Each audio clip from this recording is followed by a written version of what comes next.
Hey, Six Blue, how do you do? Today is Tuesday, April 7th. Today at my house is hat day. So I have my San Francisco Giants hat. I've had this for about 10 years. It's one of my favorite hats.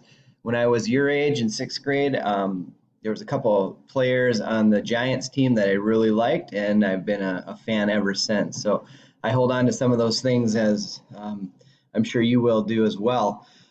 This video is to kind of help explain what today is as far as the lesson and how to navigate through that. So you've been to the calendar. I'm just going to review through it. I know you've been there because you wouldn't be watching this video had you not be. So you always tap on the class. So today is Social Studies, Chapter 12. And it says tap here to bring you to instructions for the day. So when it does, it brings you to April 7th. Now, to rewind a little bit, also on my main Canvas page, you're going to see something a little bit different. If you scroll down to where it says Daily Distance Learning Lessons and tap on that image, it'll bring you to another page that I'm going to start posting day by day. So let's say I'm sick or I forget to do my social studies, which I know none of you will because you love social studies so much. You can find that calendar here. I'm going to be adding to it as we go throughout our weeks. So you can always go back and find what we missed. So example, yesterday, all you'd have to do is find Monday, April 6th, tap on it. It'll bring you to your lesson that we did yesterday. Today is, again, April 7th, so I'm going to tap there. And what's going to happen is you will see, you don't see it right now, but this video is going to be posted right at the top here, right above step 1.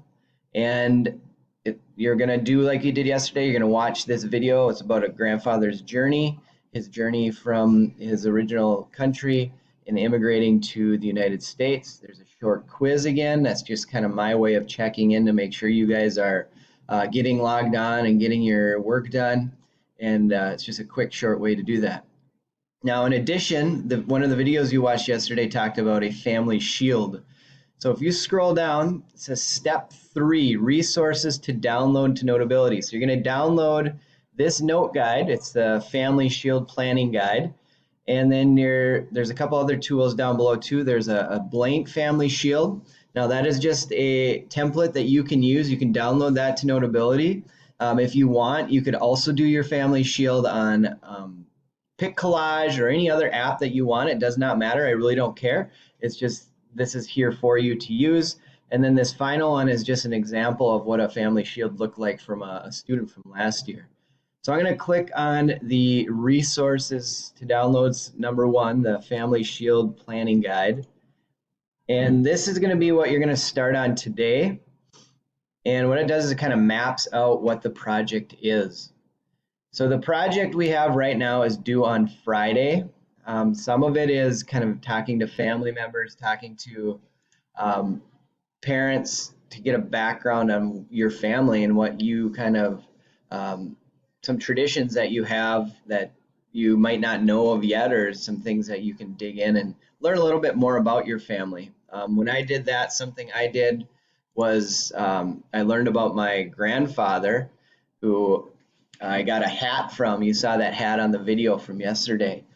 So based on your research, create a family shield that illustrates some of your family's history and traditions.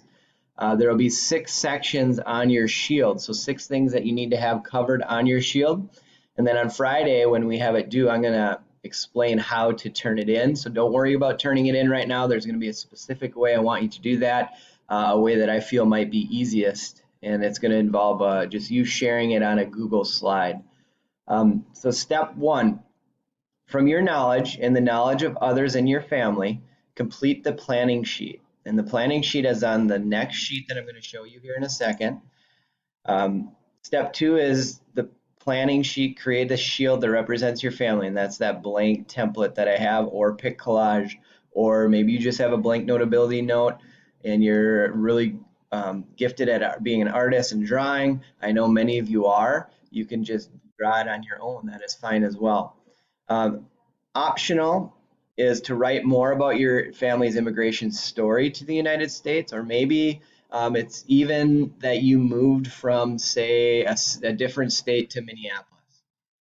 So whatever that might be, that can be your story, your family's story.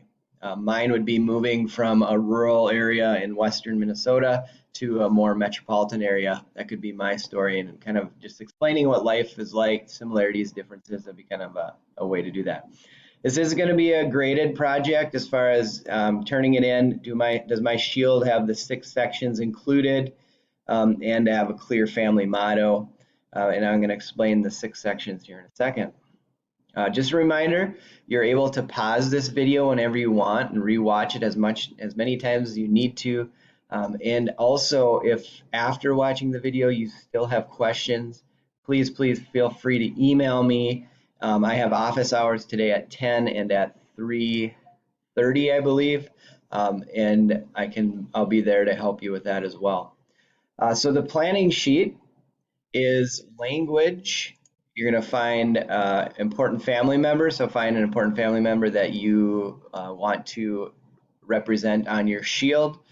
Countries of origin, food that might be of cultural or customary value, any holidays that you celebrate or participate in, any family customs or traditions that you and your family are involved in.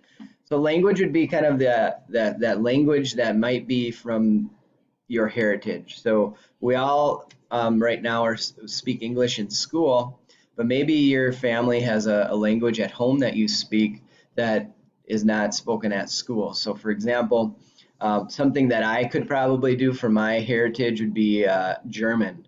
So my great-great-grandma, when she came over from Germany, she did not know how to speak English, and she actually never really learned how. So as her children and grandchildren were growing up, they were learning English and would translate between German and English to help her better understand what was going on in their family during that time period. And that just helped her kind of become more accustomed to her new way of life. And actually that passed down to my grandma, who learned English through her siblings and just having conversations at schools and learning through school, that then she could speak German and English. And unfortunately, that was lost through a couple generations where I never learned how to speak German.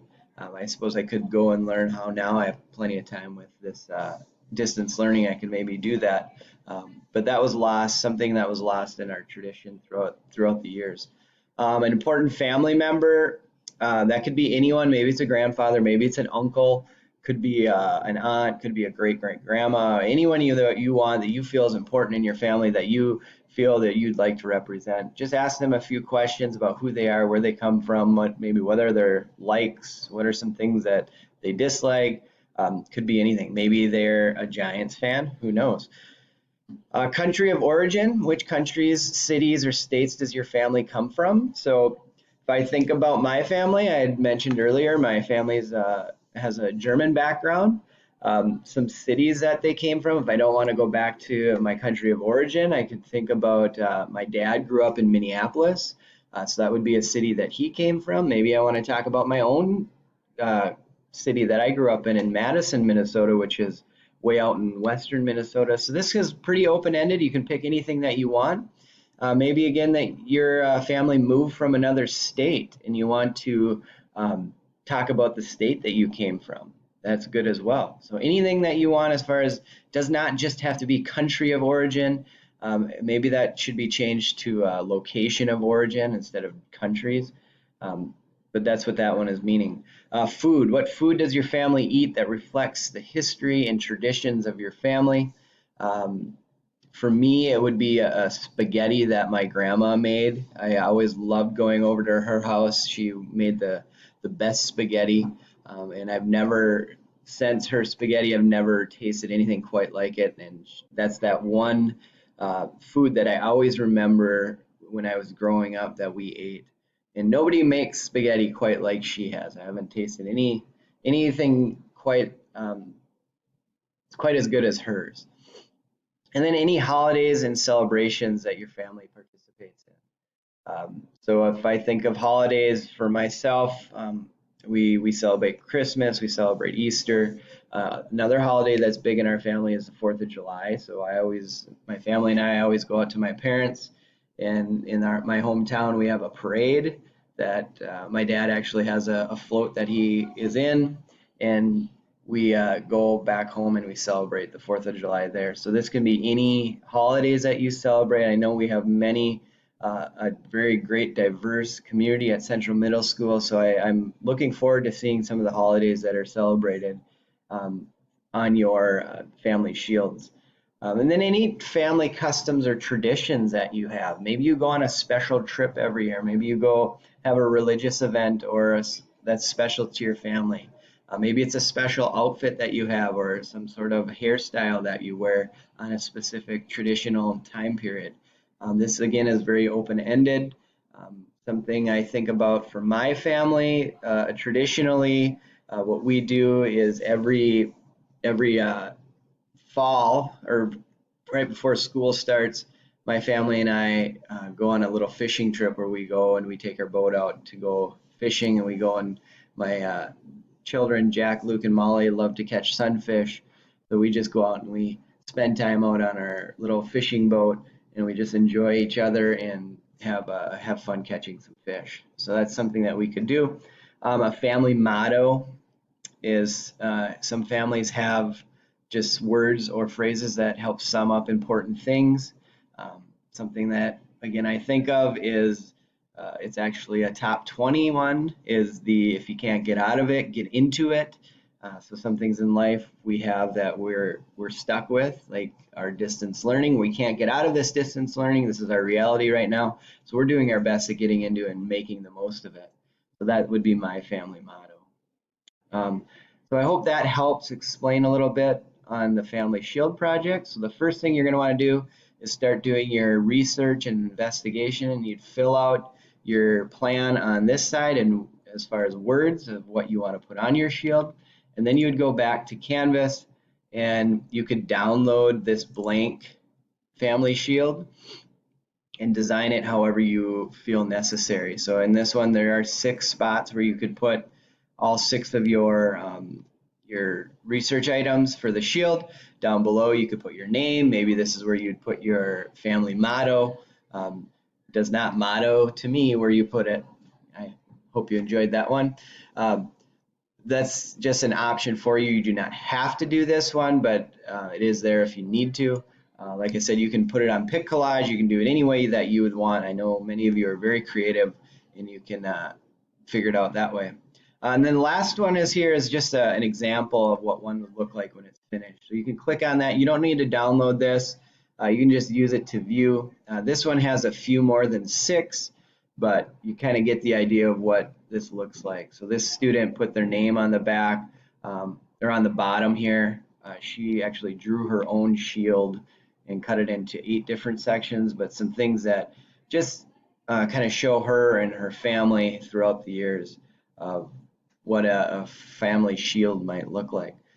So the point here is for you to explore your family a little bit, learn more about where you come from, and kind of when we start learning about chapter 12, and we can start comparing our stories to the stories we're learning in chapter 12. So again, please feel free to rewatch this video as many times as you want. I know it went a little bit longer than I wanted to.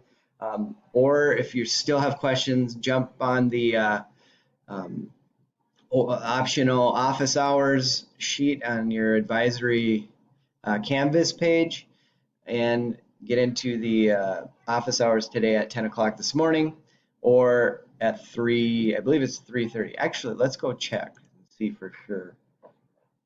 So I go to my dashboard, I'm going to advisory 6 blue, and here is our calendar. So today we have Mr. Newman at 10 o'clock and this afternoon at 3 o'clock. So if you have any questions, please feel free to jump into those meetings and ask any questions you might have. So I hope you have a good day.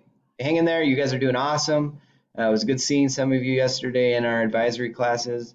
We were able to catch everyone either through the meetings or email or just seeing that you are doing your work through Canvas. So keep it up. You guys are doing awesome. Go Giants.